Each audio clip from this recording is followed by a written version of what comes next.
Hello बच्चों, नमस्कार। आज मैं आपका क्लास 10th का या थर्ड वीडियो लेक्चर्स लेके आया हूँ।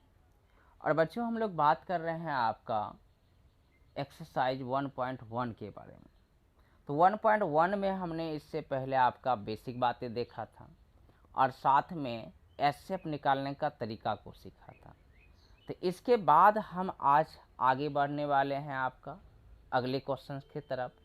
लेकिन आप जो भी वीडियो लेक्चर्स देखें वह आप प्लेलिस्ट से देखने का प्रयास करें, क्योंकि वहाँ से आपको सीरियली कोई भी वीडियो लेक्चर्स मिलेगा। ठीक है, तो आइए हम आपका स्टार्ट करते हैं क्वेश्चन नंबर 2।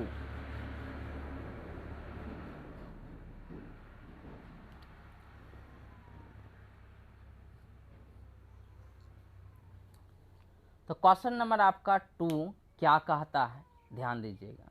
कहता है कि दर्शाइए कि कोई भी धनात्मक विषम पूर्णांक, कोई भी धनात्मक विषम पूर्णांक, पहले पकड़िए थोड़ा सा, 6 प्लस 1, 6 प्लस 3 और 6 प्लस 5 के रूप का होता है। आपको दर्शाना है कि कोई भी धनात्मक हम विषम पूर्णांक लें, इसके रूप का हो सकता है। ठीक है, तो सबसे पहली बात आप हमको बताओ कि हमने आपको यूक्लिड विभाजन प्रमेय में क्या पढ़ाया था। हमने बताया था कि a बराबर b q plus r, b q plus क्या आर। ध्यान दीजिएगा, तो थोड़ा सा आप ध्यान दीजिएगा, तो यह वाला फॉर्म ही है आपका यह वाला। ठीक, इसका मतलब हिसाब साफ है कि पहले से हमको सवाल में b का मान दे के रखा, किसका, b का, और इसके बाद r का भी मान दिया हुआ है। वह कैसे कि हम जानते हैं कि r का मान जो होगा b से छोटा होगा। b से क्या होगा, छोटा। मतलब देखो 1 से तो स्टार्ट होगा, अधिकतम जाएगा 5 तक, इन एक 6 तक चले जाइएगा। जितना b का मान होगा उससे कम से कम आपको एक छोटा लेना है, उससे बड़ा मत लीजिएगा। तो हमने क्या सीखा, सबसे पहले सवाल के माध्यम से हमने दो चीज को खोजने का प्रयास किया। पहला, b का मान खोजने का प्रयास किया। b का मतलब भाजक, किसको खोजने का प्रयास किया, भाजक को। भाजक खोज लिए, तो भाजक हमारा कितना है, 6 है। और उसके बाद शेषफल यानी r को भी खोजने का प्रयास किया।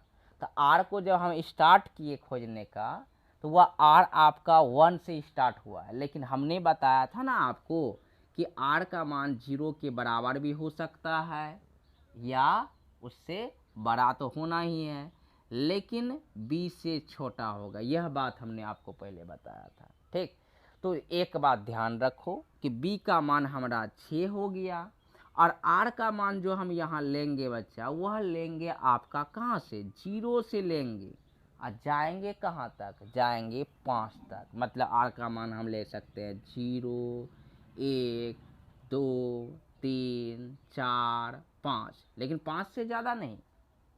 क्यों नहीं 5 से ज़्यादा, क्योंकि कहा गया है आपका, क्या कहा गया है कि r का मान जब भी लेंगे हम b से छोटा लेंगे। तो हमने इस क्वेश्चन से पहले क्या पकड़ने का प्रयास किया, पहले प्रयास किया कि भाजक हमारा क्या है, धरा गया। फिर हमने पता किया कि शेषफल क्या है, वो भी पता कर लिए। अब देखो यह क्वेश्चन आपके लिए कितना आसान हो जाता है, ध्यान दीजिएगा। यह क्वेश्चन आपके लिए अब बिल्कुल आसान हो जाएगा। आइए, तो आपको क्या करना है, लैंग्वेज में लिखना है। तो क्या लिखेंगे कि माना, ऐसे तो विषम पूर्णांक सिद्ध करने के लिए कह रहा है तो हम विषम ही मानेंगे। ठीक है, माना ए कोई धनात्मक विषम पूर्णांक है। क्या है, विषम पूर्णांक, विषम पूर्णांक है। देखो बच्चा, आप चाहें तो ए को सिर्फ धनात्मक पूर्णांक मान सकते हैं, विषम तो आपका ऑटोमेटिक बाद में सिद्ध हो ही जाएगा। लेकिन जो लैंग्वेज में कहा गया है वहाँ वही हमने मान लिया। ठीक है, विषम पूर्णांक है।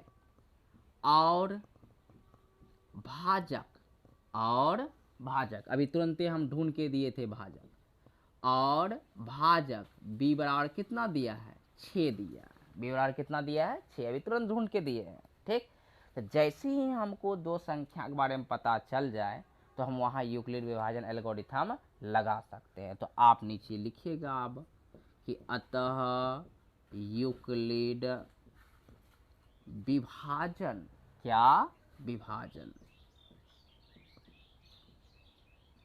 प्रमेयिका से, आप एल्गोरिथम भी लिख सकते हैं, हम लिख रहे हैं प्रमेयिका से।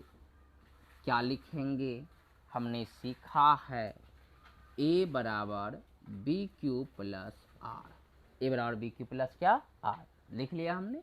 अब क्या कीजिए, आपको जो हमने सिखाया था कि जहां आपका आर का मान, जहां आर का मान 0 से बड़ा हो सकता है या बराबर हो सकता है लेकिन b से छोटा होगा, वो बात भी हमने लिख लिया। अब देखो आगे बढ़ते हैं, या क्या लिखिएगा, या लिखेंगे ए, ठीक है देखो b का मान कितना निकाल के रखा है 6, लिख लेते हैं 6 क्यूब, अब प्लस आर रहने देते हैं, ठीक। अब आगे जो आप कहिएगा यही बात को रिपीट कीजिएगा कि जहां 0 से बड़ा होगा आर लेकिन b का मान कितना है, यहाँ देखो b का मान 6, मतलब 6 से छोटा लेना, ठीक।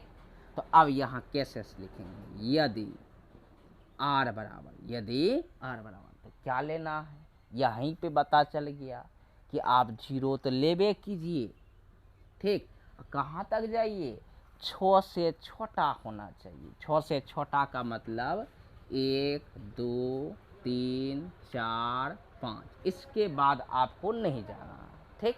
अब क्या लिखेंगे, अतः a का संभावित मान, तो a का संभावित मान क्या क्या हो सकता है, अब आप ही बताइएगा।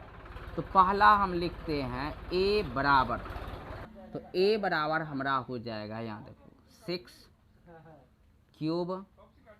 अब देखो r हम पहले रखेंगे 0, ठीक। तो यहाँ पे अगर आप 0 इसमें जोड़िएगा तो कोई फर्क पड़ेगा, नहीं पड़ेगा, तो हम इसीलिए 0 को मिटा देते हैं। तो पहला हो गया हमारा a बराबर 6 क्यूब, ठीक। तो अगला देखो, अगला क्या होगा, a बराबर 6 क्यूब।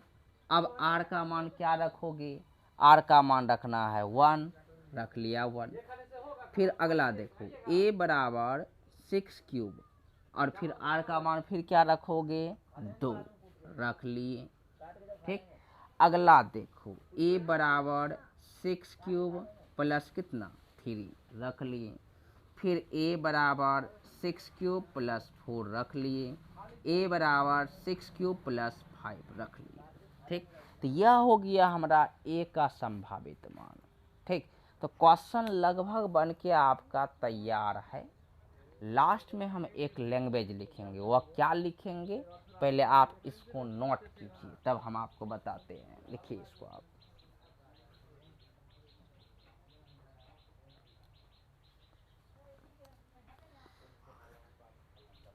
अब देखो क्या लिखेंगे लैंग्वेज, हमको तो विषम सिद्ध करना है, तो विषम सिद्ध करना है तो आपको पता होना चाहिए कि विषम संख्या किसे कहते हैं। तो वैसी संख्या को आप विषम संख्या कहते हैं जो 2 से पूर्ण रूप से विभाज्य न हो। तो यहाँ देखिएगा ध्यान से, आप कहिएगा कि चूंकि 6 क्यूब प्लस 1, 6 क्यूब प्लस 3 और 6 क्यूब प्लस 5 2 से विभाज्य है क्या, पूरी तरह कैसे जांच करो तो देखो, तो इसमें तो 2 से भाग लग जाएगा लेकिन 1 में नहीं लगेगा, फिर इसमें भी 2 से भाग लग जाएगा लेकिन 3 में नहीं लगेगा, इसमें भी 2 से भाग लग जाएगा लेकिन इसमें 2 से नहीं लगेगा। तो वही बात लिखना है कि चूंकि इतना जो है हमारा क्या है, मतलब 2 से पूर्णतः विभाज्य नहीं है, ठीक। इसीलिए 6 क्यूब प्लस 1, 6 क्यूब प्लस 3, 6³ + 5 एक विषम पूर्णांक है। क्या है?